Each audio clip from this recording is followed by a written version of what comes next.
சந்தோஷப்படுறதுக்கும் ஆள் கிடையாது, நம்ம ஒரு கஷ்டப்பட்டா வருத்தப்படுறதுக்கும் ஆள் கிடையாது. எது வேணா வருத்தம். இந்த மருத்துவ பட்சம் இந்த கை தொட முடியாது.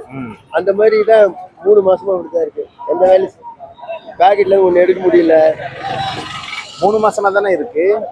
ஆமா, நீங்க 7 வருஷம் பிச்சை எடுக்கிறதுல ஒரு ஆர்வமா இருக்கீங்களே, என்ன இல்ல இடையிடையில கணந்தேமம் கிரகப்பிரவேசம் ஏதாவது ருது புண்ணியவச்சனம் ஏதாவது வேலைக்கு வந்து அதுவும் போவேன். ஓ, பிச்சையும் எடுப்பீங்க, கணபதி யோகம் பண்றதா இருந்தாலும் அதுக்கு போய் பண்ணி தருவீங்க. கணபதி யோகம் பண்ணுவீங்களா? 25,000 ரூபா கூட பண்ணியிருக்கேன் நான். 25,000 ரூபாய்க்கு பண்ணுவீங்க. ஃப்ரீயா இருக்குள்ள டைம் பாஸ்க்கு வந்து பிச்சை எடுக்கிறீங்க. டைம் பாஸ்ல வயிற்று பசிக்கு தான் பிச்சை எடுக்கிறேன். இப்போ இந்த வேலை செய்ய முடியல, இந்த கை வச்சுட்டு ஒன்றும் பண்ண முடியல. சட்டை பட்டன் கூட போட முடியல. கணபதி யோகம் பண்ண முடியுமா? ஒரு இடத்துல கணபதி யோகம் பண்ண வரீங்களா? தங்கச்சி பையன் இருக்கான், எடுத்து வைக்க போறேன். நான் மந்திரம் நான் டப்பிங் கொடுக்க போறேன். மந்திரம் சொல்லுவீங்களா? சொல்லுங்க பாப்பா, மந்திரம் சொல்லுங்க.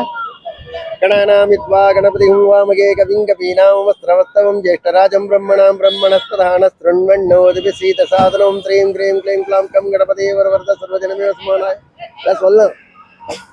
சுதர்சன அஷ்டகம், சுதர்சன ஷட்கம், பாலமுகுந்த அஷ்டகம், ரங்கநாத அஷ்டகம் எல்லாமே சொல்லுவோம். ஆனா இப்ப என்ன வேலை செஞ்சுட்டு இருக்கீங்க?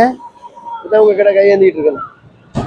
3 இட்லிக்கு 4 இட்லி கணபதி ஹோமம் பண்ணா 10,000 12,000 நான் சும்மா சம்பாதிச்சேன். கணபதி ஹோமம் பண்ணா 10,000 12,000 25,000 கூட வாங்கியிருக்கேன். இப்ப நான் உங்களுக்கு கணபதி ஹோமம் பண்றதுக்கு உங்களை கூட்டிட்டு போறேன். நீங்க அங்க வந்து கணபதி ஹோமம் பண்றீங்க. வேற என்னுடைய டைப்பே வேற. என்ன செய்வீங்க உங்க டைப்பு?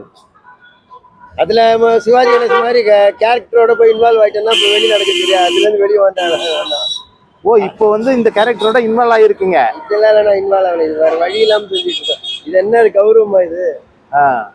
வேற வழி அப்படியா? இந்த மாதிரி ஒரு சின்ன ஒரு கோயில் கிடைச்சா கூட நான் செய்வீங்க. இப்போ சரி, இப்போ உங்களுக்கு என்ன வேணும்? வேலை தான் வேணும் அப்படி பார்த்தீங்கன்னா. ஆனா என்கிட்ட வந்து எந்த ஆதாரமும் இல்லை கொடுக்குறது. ஆனா என்னுடைய ஆதார் அட்டையோட நம்பர் மட்டும் ஞாபகம் இருக்கு. ஆதார் அட்டை நம்பர் இருக்கா? அது சொன்னா வந்து போலீஸ்காரங்களே சந்தேகப்பட்டு பிடிக்கிறாங்கன்னு வச்சுக்கோங்க.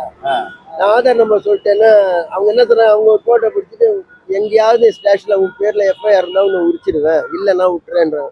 நம்ம கிட்ட தப்பே கிடையாது. தாராளமே எடுத்துக்கணும். அந்த எஸ்ஐஎம் சொல்றாங்க, அவர் கேஷுவலா நிக்கிறாரு, அவர்கிட்ட எதுவும் பிரச்சனை இல்லை போல இது. இல்ல கான்ஸ்டபிள் பார்த்தாலே போலீஸ்க்கு அக்யூஸ் நடுங்குவான். ஆமா, நீங்க வந்து என்னால முடியல, பைல்ஸ் ப்ராப்ளம், உட்காந்துக்கிறேன்னு சொல்லி உட்காந்துட்டாரு அவரு. அவர் எழுந்து ஓடவும் இந்த உடம்புல ஓடவும் முடியாது, அது வேற விஷயம். அவர் உட்காந்துட்டாரு சார் பார்த்தா என் பேர்ல எந்த எஃப்ஐஆரும் கிடையாது. தங்கச்சி பையர்லயோ தங்கச்சி பையன் பேர்லயோ எதுவுமே கிடையாது. அப்படியே செக் பண்ணாங்க. என்ன அதுல எடுத்துக்க பாருங்க, ரெட்டு டாபர் டூத் பேஸ்டா இருந்து அவரே சிரிச்சிட்டாரு.